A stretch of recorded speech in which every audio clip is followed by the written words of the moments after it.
ዙቤዳ አጭር ልቦለድ መድብል መጽሐፍ ውስጥ በሕይወት አንድ ጥግ። ደራሲ አሌክስ አብርሃም፣ ተራኪ ደጀኔ ጥላሁን።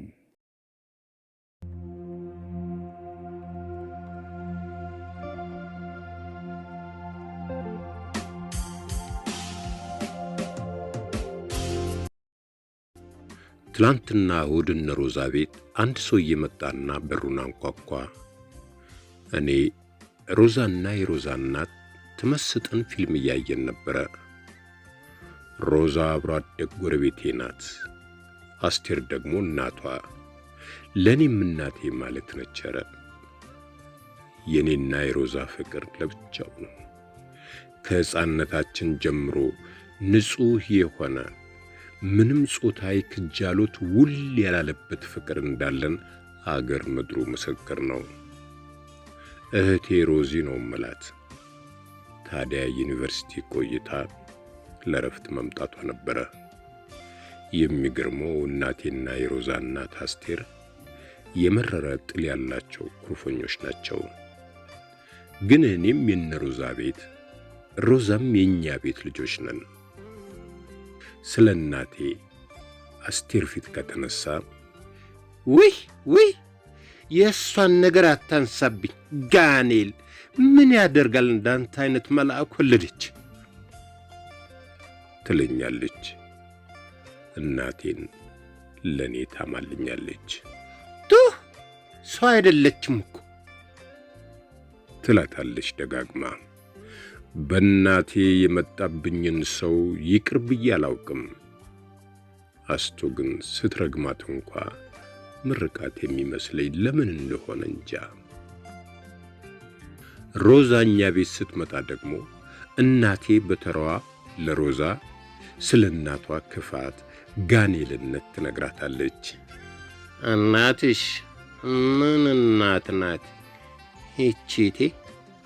የሰይጣን ቁራጭ ከጥሏ የተጣላች። እኔ ለሷ እንዲህ አልነበርኩም እያለች እኔና ሮዚ እናቶቻችንን ረስተን እብድ ያለ ጓደኝነታችንን ቀጥለናለን። የሮዚ አባት በሕይወት የሉም። ችግር የለም አባባ እንካፈላለን ትላለች አንዳንድ ቀን ስንቃለድ። አባባ የምትለው የኔን አባት ነው። እናቶቻችን አባባ እንዳይካፈሉ ብቻ እላታለሁ ለሮዚ። ባለጌ ስድ ብላ ትግል ትጀምረኛለች። ቀይ ፊቷ በሐፍረት ይቀላል። ሮዛ ቆንጆ ልጅ ናት። ግን ምኗ ነው ቆንጆ ቢባል አላውቅም። እንዲሁ ጠቅለል አድርገው ሲመለከቷት በጣም ቆንጆ፣ የምታሳሳ፣ ኑሮ ምችት ያላት ልጅ ነች። አንዳንዴ ሰውን ስንወድ ፍቅራችን የወደድነው ሰው ላይ ጎዶሎው ሞልቶ ያሳየናል መሰል። ሮዛ ለኔ ጉድለት የላትም። አዎ ፍቅር በራሱ ሰልካካ አፍንጫ፣ ሐር ፀጉር፣ አሎሎ አይን፣ መቃ ቁመት፣ በረዶ ጥርስ፣ ከንፈር ሳይሆን አይቀርም።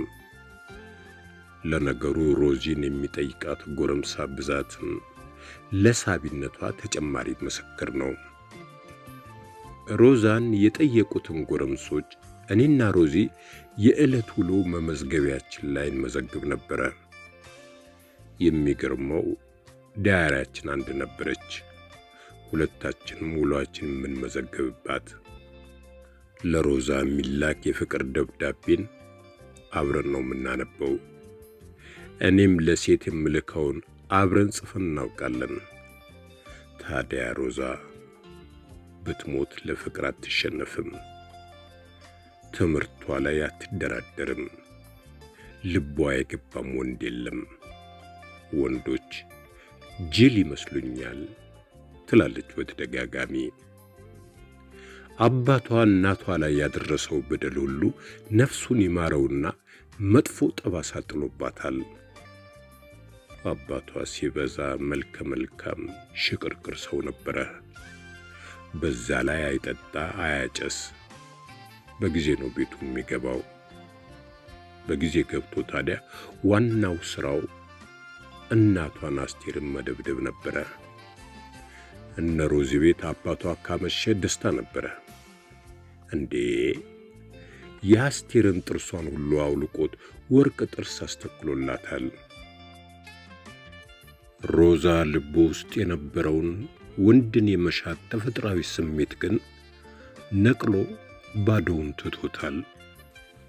አሁንም ነፍሱን ይማረውና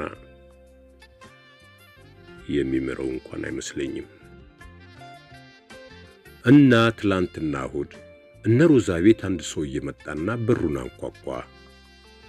ቡና ተፈልቶ ተመስጠን ፊልም እያየን ነበረ። እንዳጋጣሚ ለበሩ መቀርበው እኔ ስለነበርኩ ተነስቼ በሩን ከፈትኩ።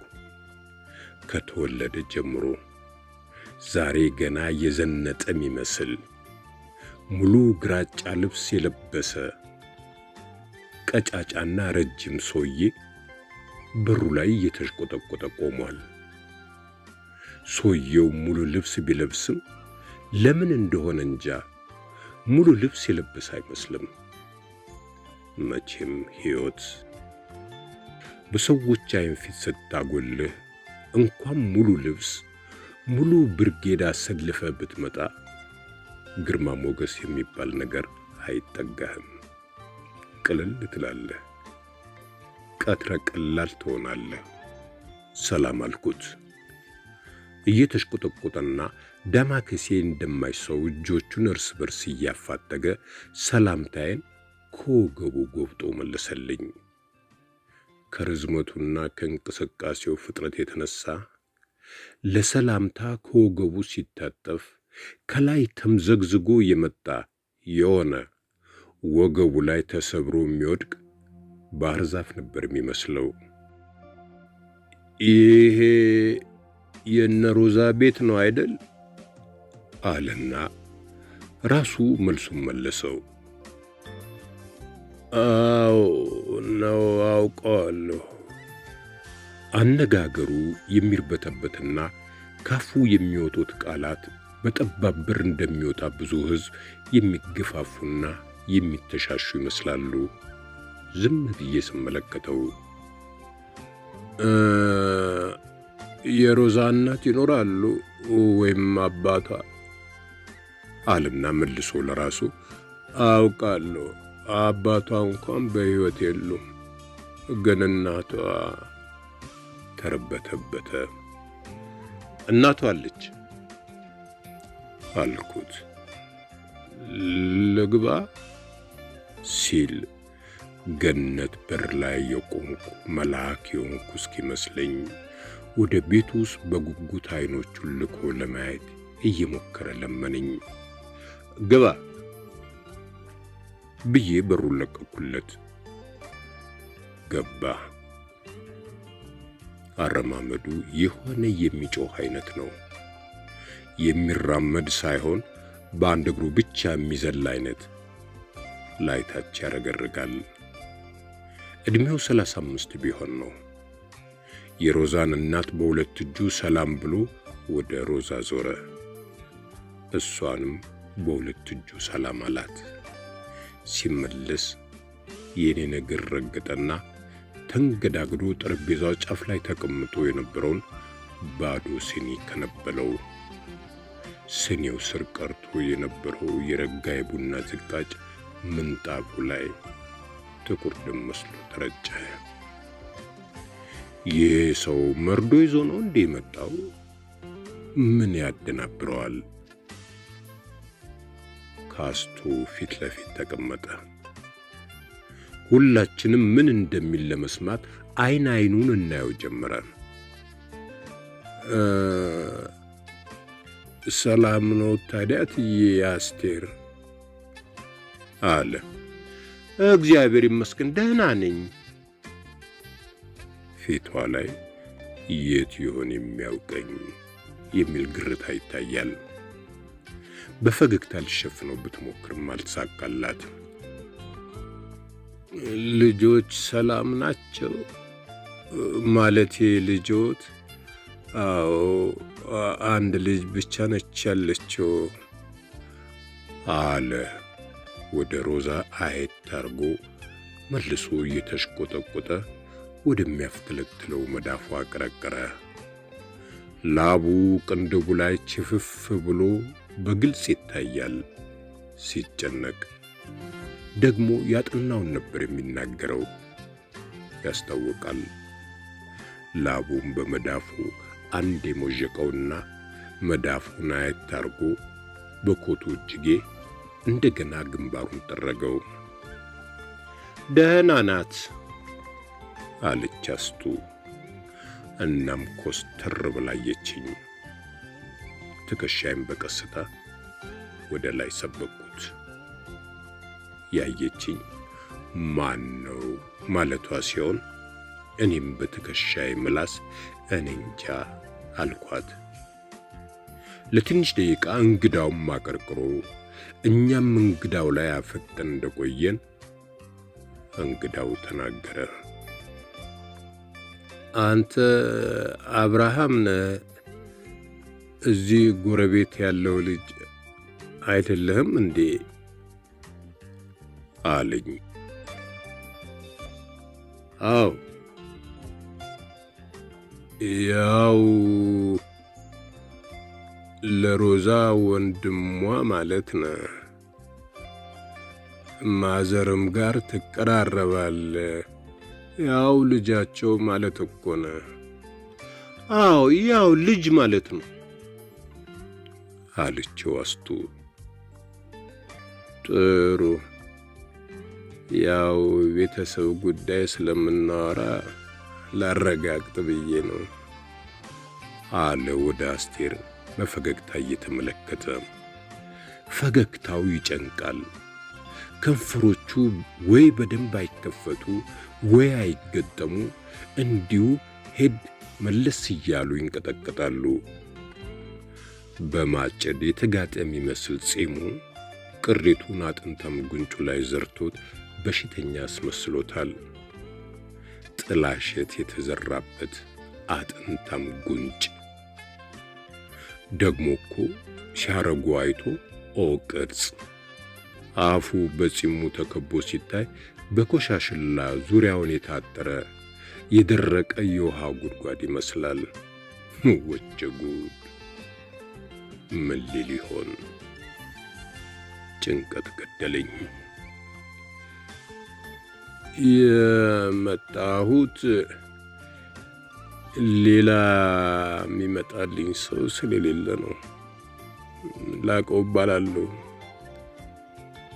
አለና ድንገት ቆሞ አስቱን እጇን ጨበጣት። እኔና ሮዛን ግን ረሳን። ያው የመጣሁት መጥቼ መናገር ስላለብኝና ስልኩ ጮኸች። ልክ እንዳይጥ ነበር ፂው ፂው እያለች የጮኸችው። ገና ሳያወጣት ስልኳን ቀድረ ቀላል መሆኗን አውቂያታለሁ። እጁን እስከ ክንዱ ስሬው ኪሱ ውስጥ ከተተና ዙሪያውን በፕላስተር መቀነት የተተበተበች ቀይ ስልክ አወጣ። ይኸው እንዳልኳት ናት። ካልኳትም ትብሳለች። ስልኳን ከኪሱ ሲያወጣት ጩኸቷ ተቋረጠ። የሆነ ነገሯ ኪሱ ስለቀረ እንደገና ኪሱን ፈትሾ ክዳኗንና ባትሪዋን አወጣ። ተበታትና ነበር የወጣችው። በጥንቃቄ ገጣጠመና ኮቱ ኪሱ ውስጥ አስቀምጦ ወሬውን ቀጠለ። እና የመጣሁት መጥቼ እርሶን ለማግኘት ነበረ። ያው አግኝቼዎታለሁ ብሎ ፈገግ አለ። አስቱን እንዳገኛት ለራሱ አላመነም መሰል። አዎ አግኝተኸኛል። ከየት ነው ግን የመጣኸው? እንዳው ዘነጋው መሰል አላወቅኩህም አለች በጨዋነት። አይ አልዘነጉኝም። ድሮም አያውቁኝም እኮ አለ። ኧረ እንደዛ ነው? ታዲያ እኔን እንዴት አወቅከኝ? አላወቅሁትም። ያው ልተዋወቅዎት ነው የመጣሁት። እልሄን ነበር ያስጨረሰኝ። ሄጭ ወዲያ ማን እንደሆን ተናገር ማለት አምሮኝ ነበረ። እግዜር የለት መንዛዛቱን ቀጠለው። ሰው እኮ ደፍሮ ካልተዋወቀ መቼስ ልክ ነው አለች አስቱ እንዲናገር ለማደፋፈር እንጂ ያላለቀ አረፍተ ነገር መቼም ቢሆን ልክ ሆኖ አያውቅም። የመጣሁት ለዚህ ነው። እኔም ለምን አለች አስቱ ገርሟት። ያው ለመተዋወቅና ከተዋወቅም በኋላ አንዳንድ ቤተሰባዊ ጉዳዮችን ለመነጋገር። ይሄው ተዋወቅን። እስቲ የመጣህበትን ንገረኝ። አስቱ ትንሽ ኮስተር ያለች መሰለኝ። የመጣሁት ያው ሮዛን ማለቴ ልጆትን ሮዛን ላገባ ስለፈለኩ እርስዎ እንዲፈቅዱልኝ ነው። እባክዎትን ማማስቴር ብሎ ተንደርድሮ አስቱ እግር ስር ተደፋ። ቀስ ብዬ ወደ ሮዛ ዞርኩ። ሶፋ ላይ ሳይሆን ኤሌክትሪክ ወንበር ላይ እንዳስቀመጡት የሞት ፍርደኛ ደርቃ ቀርታለች። ሙልክ ያሉ ቀይ ጉንጮቿ ገርጥተው አይኗ ባዶ ጠርሙስ መስሏል። ኧረ ተነስ የኔ ልጅ አለች አስቱ። ምኑም እንዳልጣማት ታስታውቃለች። ልጁ ተነስቶ ቆመና እሺ አሉኝ ማዘር ሲል በጉጉት ጠየቀ። አክብረኝ ስለመጣ ተባረክ። ግን አሁን ዘመኑ ሰልጥኗል። ማነ ላቀው አለ። ራሳችሁ ተነጋገሩ እዛው በላ ሮዚን አጋፈጠቻት። ሮዚ በርግጋ ተነሳች። ከዛም ምን አይነቱ ነው ብላ ወደ ጓዳ ገባች። አስቱ ግራ ተጋብታ እንዲያለችው እንዴው ወጉም ባህሉም እንዲህ አልነበረም። ቢጠፋ ያንተ ቢጤ እንኳ አንዱ ለሰው ይላካል። ሰተት ተብሎ ነውር እኮ ነው። አስቤ ነበረ አለ አንገቱን ደፍቶ። ግን ሰው አጣው፣ ዘመድም የለኝም እና ደግሞ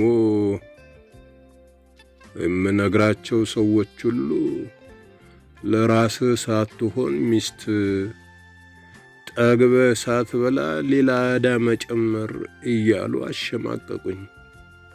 አስቤ ነበር ሰው የለኝም እንጂማ አስቤ ነበር ሮዛን ስለወደድኳት ነው። እንዲያው እሺ ብሎኝም ቀጥሎ ምን አባት ያደርግ እንደነበር እንጃ። ራሴ እሷን በማሰብ ከሚፈነዳ እንዴ ነገሩን አፈንድቼው ይለይለት ብዬ ነው። ሮዛን ወዳታለሁ። ሮዛ ቀይ ቆንጆ ልጅ ናት።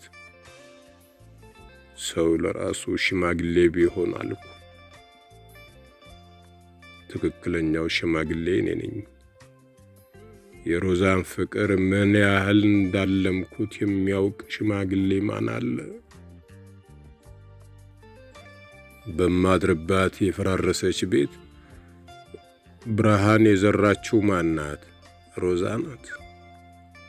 ሮዛ የእርሶ ልጅ ማንም እንደ ሰው በማየኝ አገር እንደ ጥራጊ በተጣልኩበት መንደር ሰው መሆኔን ለልቤ ነገረው የሮዛ ፍቅር ነው። ሮዛ የእርሶ ልጅ ወደ በሩ መንገድ ጀመረ። አነጋገሩ ተረጋግቶ ነበረ። ፍርሃቱ ሁሉ ጠፍቶ መቼስ የፈጣሪ ትልቅነት ይህን ፍቅር ሰው እንኳን ቀና ብዬ የማላይ ትንሽ ሰው ላይ ጥሎት ሰው ፊት አቆመኝ። እንደው ሰው ልሁን ብዬ እንጂ እሱስ እሺ ብሉኝ ሮዛን የት እንደምወስዳት እንጃ። ሮዛ እኮ 4 ዓመት ከልጅነት ጀምሮ 12ኛ ክፍል እስክትሆን ዩኒቨርሲቲ እስክትገባ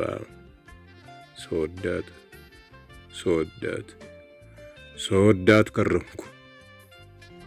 አልተማርኩም። እንዲያው የእግዚአብሔር ነገር እኔ ላይ ይህን ፍቅር ቢጥለው እኔው ሽማግሌ ሆንኩ። ሆድህን ሳትሞላ ይላሉ። ፍቅር ከሆድ በተረፈ ነገር ይመጣ ይመስል ይኸው ሆድህ አልሞላም ብሎ መቼ ተወኝ። ለራስህ ሳትሆን ይላሉ። ምንድነው እኔ ማለት? ለራስ ከሆኑ በኋላ በተረፈው ይፈቀራል እንዴ? ራስን ጥሎ እንጂ ሌላው መኖር። ሮዛን የእርሶ ልጅ ወድጄ ስንት ዓመት ሙሉ ዘመድ የለኝም። ሮዛን እያሰብኩ ሺህ እልፍ ሆኜ ኖርኩ። ማንም አይደለሁም። ለራስ ሲቆርሱ አያሳንሱ ይባል እንጂ ቅሉ ስለ ራሴ አብዝቼም አሳንሽም የምቆርሶ የለኝ። ኑሮ ቆራርሶ እዚህ ያደረሰኝ ከንቱ ነኝ። ሮዛ ያንቱ ልጅ ግን በሕይወቴ ውስጥ ትልቁ ቁራሽ፣ ትልቅ ድርሻ የነበረች። ሮዛ ያንቱ ልጅ ሳያት እኮ ልቤ ውስጥ ገነት ይፈጠራል። ፍቅሯ እንደ እግዚአብሔር የገነት አስተዳዳሪ መንገዱ ምንድነው የሚነጠፍበት? ሮዛ ስታልፍ ቢጫ ይሆናል። ሮዛ ስትስቅ በደስታ አለቅሳለሁ። እጆቿ እንደ ሩቅ አገር ህልም ናቸው። እግሮቿ ደህና ዋልሽ አልኳት አንድ ቀን። አየት አድርጋኝ በዝምታ አለፈች። አየችኝ። አይኖቿ አዩኝ። ቢያንስ የምታይ ሰው ነኝ። በክፉም ይሁን በደግ መታየት መኖርን ነው የሚገልጸው። ሮዛ አየችኝ። አይኖቿ ካለ መኖር ፈውሰውኝ ይኸው አለሁ አለና በሐሴት ፈገግ አለ። ከንፈሮቹ አልተንቀጠቀጡም። በነጻነት ፈገገ። ከተቀመጠበት ተነሳና ከቤት ወጣ። ሲወጣ የበሩ ጉበን አናቱን ገጨው። ደህና ዋሉም አላለ። ተከትየው ወጣውና በሩ ላይ ቆሜ በግርም ታየሁት። የማይሰማ ነገር እያነበነበ በጣም የሰፋው ሱሪው እጅግ በጣም የሰፋበት ኮቱ እየተርገበገቡ እየተውለበለቡ ሆዴ ባሰው አገር ባንዲራ መስለው ወደ ታች ወረደ እየተጣደፈ። ከሩቅ ሳየው አሳዘነኝ። ከዛ በኋላ እስከ ማታ እኔም ሮዛም አስቱም ስለዚህ ጉዳይ አንዲትም ነገር ትንፍሽ አላልንም። በየፊናችን እያሰብነው እንደነበር ግን አያጠያይቅም። ማታ ወደ ቤቴ ስሄድ ሮዛ ሸኘችኝ። እንደ ሁልጊዜው እኛ ግቢ በር ላይ ቆመን ከላይ ጨረቃ ከታች የነፍሳት ሲርሲርታና የነፋሱ ፉጨት በያለበት ጨለማ ውስጥ ሮዛ ለስለስ ባለ ድምፅ እንዲህ አለችኝ። አብርሽ፣ የቅድሙ ሰው ያሳዘነኝ። ሙሉ ቀን ሌላ ነገር ማሰብ አልቻልኩም። እኔስ ብትይ ግን እዚህ ሰፈር አይተኸው ታውቃለህ እንዴ? እኔ እንጃ አላስታወስኩትም። ዝም። ዛፎች ይንኮሻኮሻሉ፣ ነፍሳት ሲር ሲር ጭው ጭው ይላሉ። ጨረቃ እንደ ትልቅ የቅቤን ክብክብ ወዛም ብርሃኗ በእኛ ላይ የቀለጠ ፍስስ ይላል፣ የጨለማ ድርቀቱን እያረሰረሰ። ቁመቱ ደግሞ ሲያምር አለች ሮዛ ልስልስ ባለ እንደ ጨረቃ በሚቀልጥ ድምፅ። ለመጀመሪያ ጊዜ ወንድ ስታደንቅ ሰማሁ።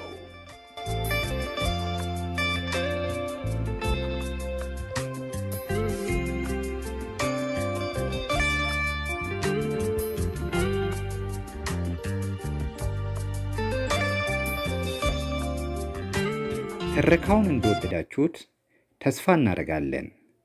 መሰል ትረካዎችን ለመከታተል ላይክ፣ ሼር እና ሰብስክራይብ ማድረግዎን አይርሱ። እናመሰግናለን።